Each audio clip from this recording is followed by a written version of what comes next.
वीरकारा बजरंगी। हर हर हर हर हर हर हर महादेव। आप सभी के परिवार के ऊपर महादेव की कृपा और बजरंग बली का आशीर्वाद हमेशा बने रहने चाहिए। जो मेरा आज का विषय है वार्तालाप का, दरअसल ये हमारे राजू भाई हैं जो बेताल घाट के रहने वाले हैं। तो वहाँ से उनने मुझे ये कहानी दी थी। हेम भाई, ये हमारे गांव में बहुत समय पहले ये कहानी हुई थी। उसके पश्चात ये कहानी हमारे वहाँ किस्सों में और कई जगहों ये कहानी प्रचलित हुई। तो मैं आपको ये कहानी बता रहा हूँ हेम भाई, इसको आप अपने चैनल पर जरूर डालें। और ये केवल ज्ञान। वीडियो में आगे बढ़ने से पहले मेरा चैनल का इंट्रो।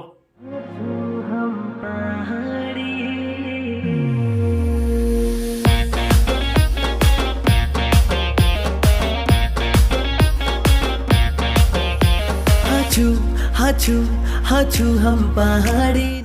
सिलसिला आगे बढ़ाने से पहले सभी मेरे उत्तराखंड के भाई लोग और परम पूजनीय माताजी और हमारे उत्तराखंड के छोटे छोटे बाल सिपाही और नन्हे मुन्ने जो कोई बच्चे हैं, उनके लिए प्रेम और स्नेह। मैं आप लोगों के समक्ष जो भी हमारे उत्तराखंड की सच्ची कहानियाँ और जो किस्से हैं, मैं वो आप लोगों के समक्ष रखता हूँ।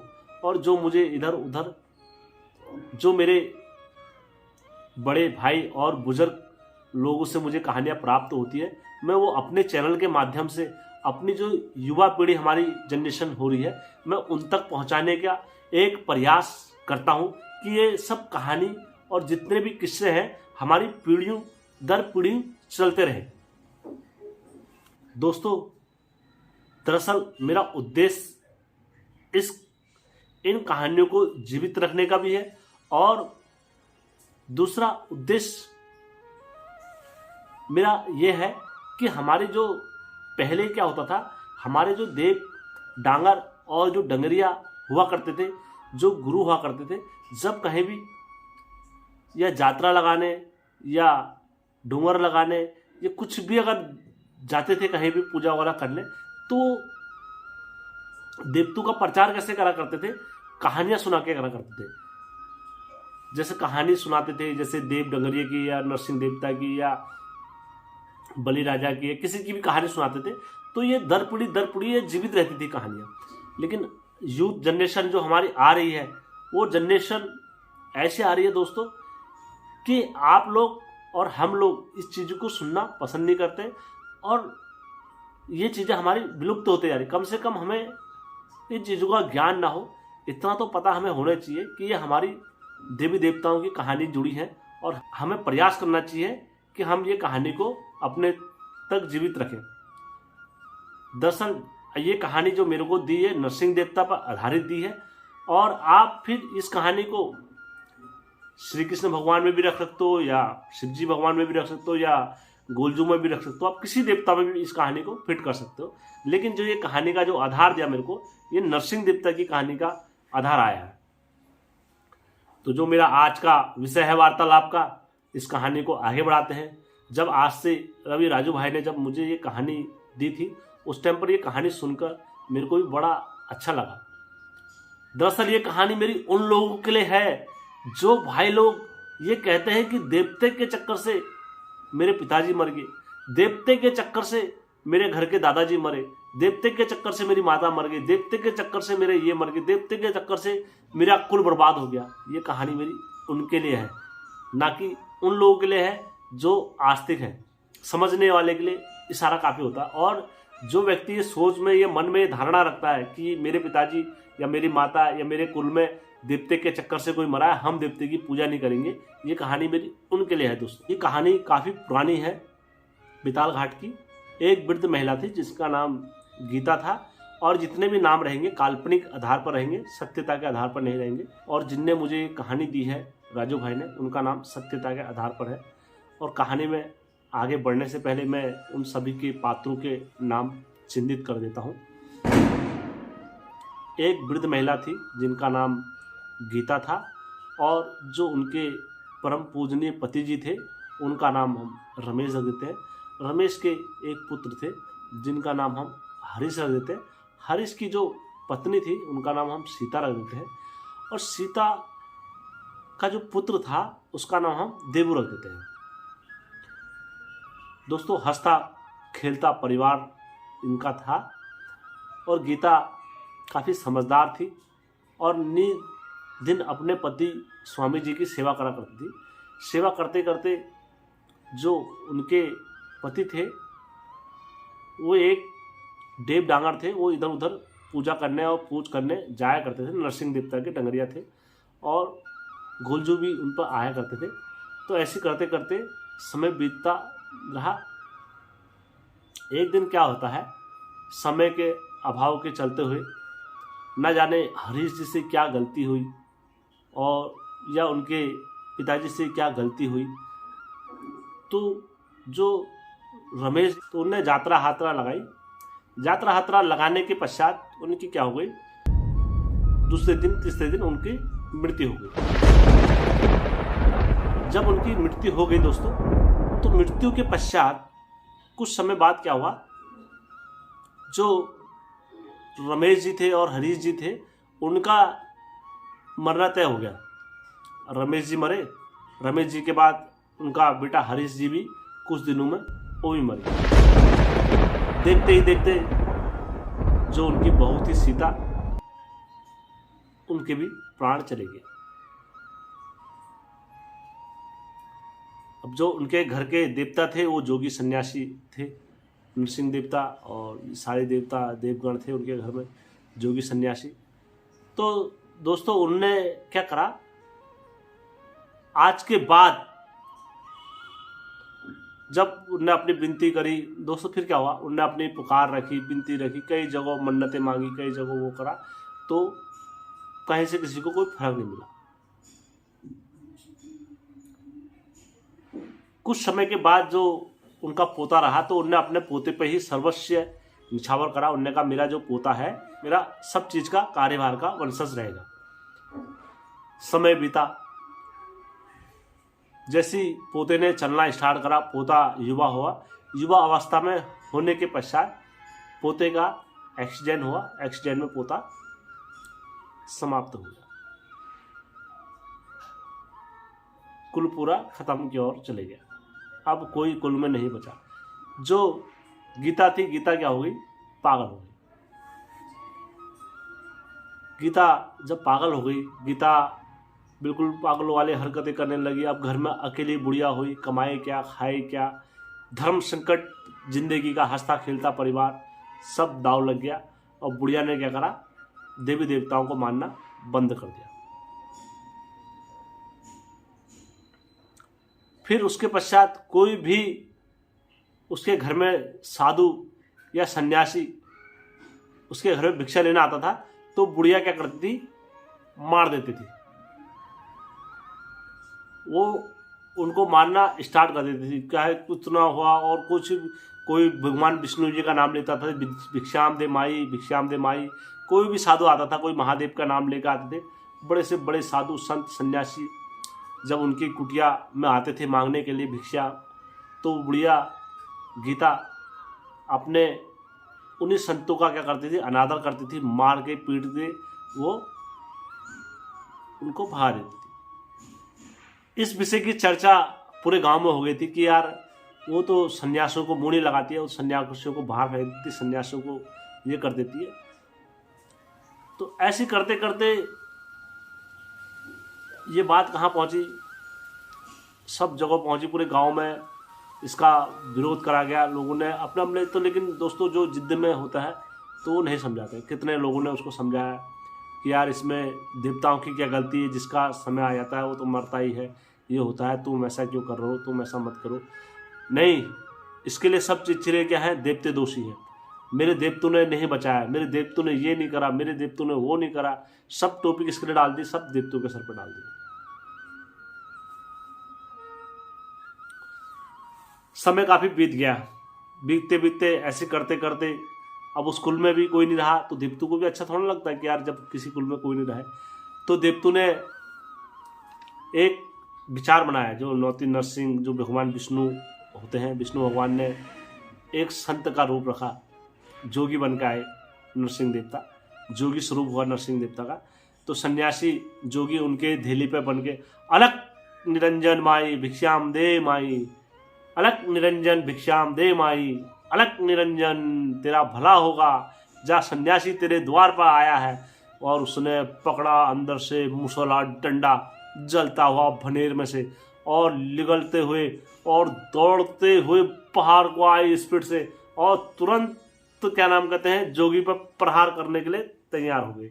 मूछा हुआ जो आग का जलता हुआ लकड़ी का वो था, उसे जोगी कौर को मारने के लिए तैयार हो गए। तो जोगी ने तुरंत कहा, रुक जा माई, मैं वो सन्यासी हूँ, मैं वो जोगी हूँ, तू जो मांगेगी मुझसे माई मैं वो देने की क्षमता रखता हूँ, तू मुझसे मांग ले माई, और ये जोगी का वचन है वो मिथ्या नहीं जाएगा। तो बुढ़िया के मन में क्या आ गया, लालच आ गया।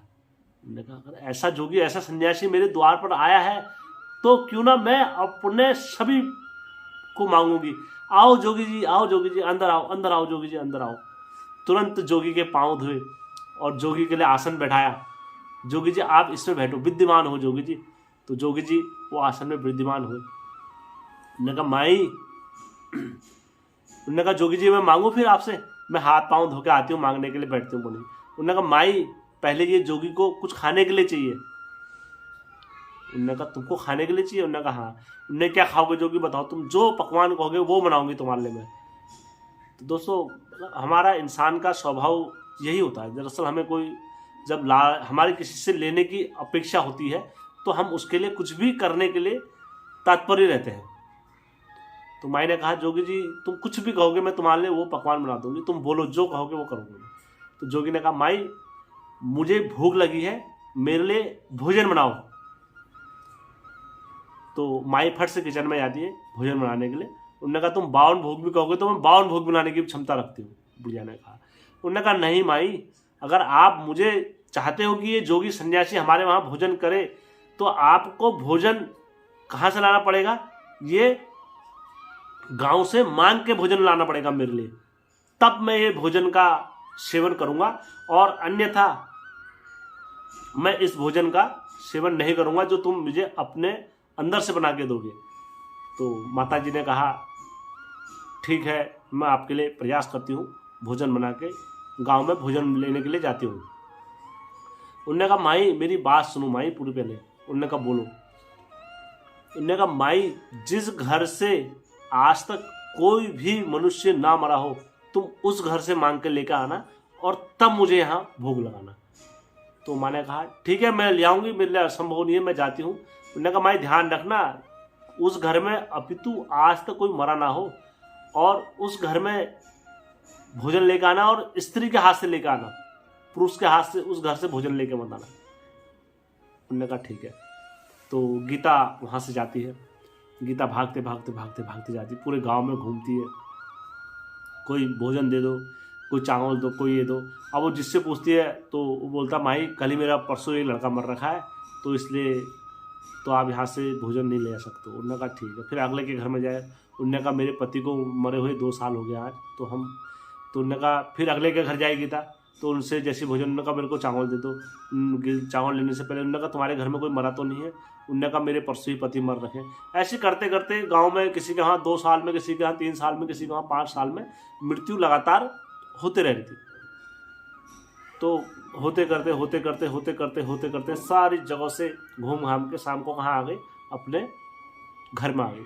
सुबह से शाम हो गई, उसको कहीं से एक दाना भिक्षा का नहीं मिला। उसके पश्चात जब पूरी शाम हो गई, शाम होने के बाद कहीं से कोई दाना नहीं मिला, कहीं से कुछ खाने को नहीं मिला, तो जोगी के घर में, अपने घर में आई। अपने घर में आने के पश्चात जोगी के चरणों में नतमस्तक हो गई। हे जोगी तुम मुझे क्या बताना चाहते हो, मेरे समझ में नहीं आया, कृपया कर मुझसे स्पष्ट और शुद्ध भाषा में बोलो कि आपने मुझे ये परीक्षा क्यों ली मेरी आपने। तब तुरंत दादू नरसिंह अपने किस्म हो गए, स्वरूप में खड़े हो गए, विष्णु रूप में, नरसिंह रूप में अपने खड़े हो गए, जोगी वाले रूप में बैठ गए, विद्यमान हो गए। और जब बैठे तब दादू नरसिंह के दर्शन करे और उनके पाँव में नतमस्तक हो गई कि यार मेरे से पाप कैसे हो गया था। और क्योंकि देखो दोस्तों कोई भी व्यक्ति होता है, कुछ भी होता है, तो कोई भी अगर मनुष्य होता है, तो जब भगवान अगर साक्षात सामने आ जाए तो हम सब अपने विपदा परेशानी भूल जाते हैं। तब माई से कहते हैं, माई जो कहते हैं, माई दुनिया में कोई भी मरना और किसी का बचना ये मेरे हाथ में नहीं होता है, ये सृष्टि के हाथ में होता है। अगर कोई कहे कि यार मैं नरसिंह देवता की पूजा करके अपने आप को बचा लूँ या विष्णु भगवान की पूजा करके मैं अपने आप को बचा लूँ, ऐसा नहीं होता माई। जिसका टाइम मरने का होगा अटल, और जिसके भाग्य में जितनी रेख लिखी है और जिसके भाग्य में जितना दुख लिखा रहता है, वो दुख को काटना ही पड़ता है। इंसान को अपने कर्मों का भोग यही भोग के जाना पड़ता है माई। तब उस जो माता होती है, माता समझ जाती, कहती तुम मुझे जो समझाना चाहते थे अब मैं समझ गई कि वाकई में हमसे गलती हुई होगी, कुछ ना कुछ कहीं पर कुछ हुआ होगा, इसका परिणाम हमारे कुल को मिला है। उन्होंने कहा माई जो कुछ भी हुआ है, समय में जो परिवर्तन जो कुछ भी हुआ है, एक बार अगर किसी का अंग भंग हो जाता है तो फिर वो जुड़ नहीं सकता, चाहे कोई कितना प्रयास करे, कुछ भी करे। बट नकली चीज़ नकली होती है और असली चीज़ असली होती है। तो इसलिए माई गलती सोच समझ के और विचार करके करनी चाहिए। वाणी एक अनमोल होता है। यदि तुम्हारे पूर्वजों ने या मेरे पूर्वजों ने किसी ने भी देवते का अनादर करके अपने दिन काटे हैं, तो ये मत समझना हमें उसका भोगना नहीं पड़ता, वो हमें भोगना पड़ता है इस जन्म में नहीं तो अगले जन्म में, अगले जन्म में नहीं तो उससे अगले जन्म में भोगना पड़ेगा, क्योंकि अपने कर्मों की सज़ा हमें यही मिलती है मनुष्य योनि में। तो कर्म प्रधान मैं हर हमेशा किसी से ही बोलता हूँ। तब जाके गीता दोस्तों पूरे खेल को समझी और कहा मुझसे बहुत बड़ी गलती हो गई थी आज से। तो उन्होंने कहा मेरे चाहे 10 दिन हो या 5 दिन हो या 10 कितने दिन भी मैं जीवित रहूँगी, अब मैं हरि भक्ति में और भगवान विष्णु के पूरे चरणों में बिताऊंगी। उसके बाद वृंदावन गई, जोशीमठ गई, मतलब हर जगह वो गई और प्रभु भक्ति में रही और अपना जीवन सब बाद में प्रभु भक्ति में लगाया और अंततः वैकुंठ लोक को धाम को गई। तो दोस्तों मैं यही आप लोगों को मेरा जो संदेश है यही है बताने का आज का, कि मनुष्य को अपने कर्मों का फल मिलता है। दोस्तों मेरे बहुत सारे सब्सक्राइबर मुझसे सवाल वगैरह आए काफ़ी लोगों के, तो मैं आज उनके उत्तर भी देना चाहूँगा एक दो झलके। एक हमारे भ्रातृश्री ने बोला है कि यार आपको हाट कालिका माता का ये कालिका माता का अगर पाठ या अध्याय पढ़ा है आपने तो बताओ। दरअसल बताने को हम सारे अध्याय बता सकते हैं, और यदि आपको इसके बारे में और अधिक जानकारी चाहिए तो आप मुझसे फेसबुक पे संपर्क कर सकते हैं, क्योंकि वीडियो में ये चीज़ें बताना संभव नहीं होता उतनी सारी चीज़ें। हाँ अगर काली माता को आपके बारे में जैसे मैं अभी और डालूंगा हाट कालिका माता की सच्ची स्टोरियाँ हैं मेरे पास 8-10 स्टोरियाँ हैं, उन स्टोरियों को लेकर आने का प्रयास कर रहा हूँ। थोड़ा समय का अभाव है मेरे पास और जिस कारण से मैं नहीं डाल पा रहा हूँ, क्योंकि मैं भी आप जैसा एक मनुष्य हूँ। और हमारे एक भ्राताश्री ने मुझसे बोला कि हिम भाई आप थोड़ा शॉर्ट वीडियो बनाने का प्रयास करो। मैं ज़रूर उसमें भी प्रयास करूँगा दादू। मेरे को आप लोगों का सजेशन अच्छा लगा कि आप लोग एक परिवार समझते हो मुझे और अपने परिवार का हिस्सा समझते हो, पहले कोटि कोटि धन्यवाद। और मैं प्रयास करूँगा वीडियो में सुधार करने की, कि कम शब्दों में बहुत अधिक चीज़ें बोली जाए, क्योंकि दोस्तों संभव नहीं हो पाता है, क्योंकि कहानियाँ बहुत लंबी चौड़ी होती है। मैं फिर भी तेज़ बोलता हूँ और चीज़ें कभी कभार फास्ट में शब्द इधर उधर भी होते हैं तेज़ बोलने में, लेकिन मेरा प्रयास ये रहता है कि आपको सही शब्द और सही कहानियाँ सुनाई जाए। और जो भाई लोग मेरे वीडियो निरंतर देखते हैं और निरंतर वॉच करते हैं, मैं उनका कोटि कोटि दिल से धन्यवाद करना चाहता हूँ कि आप लोगों के स्नेह और आप लोगों के प्रेम के कारण आज आप लोगों ने मुझे स्नेह और प्यार नहीं दिया होता तो आज शायद मैं आप लोगों को ये कहानी सुना नहीं सकता था, क्योंकि सब आप लोगों का आशीर्वाद और आप लोगों की दुआ और आप लोगों का प्यार मेरे साथ हमेशा बने रहता है। मेरा उद्देश्य रहता है दोस्तों, मैं ये नहीं चाहता हूँ कि मेरे वीडियो को बहुत अधिक व्यू जाए, मैं इतना चाहता हूँ कि जितने लोग भी देखें वीडियो को पूरा देखें और प्रयास करें चीज़ों को समझें। अगर 10 लोग भी मुझसे अगर समझ जाते हैं तो वो अगले 10 को बताने का प्रयास जरूर करेंगे। तो दोस्तों मेरा वीडियो भी आप लोग अच्छा लगता है लाइक और शेयर और दोस्तों के साथ और अपने परिवार के साथ शेयर करना। क्या रचिकाई रूप है बाबा, क्या रचिकाई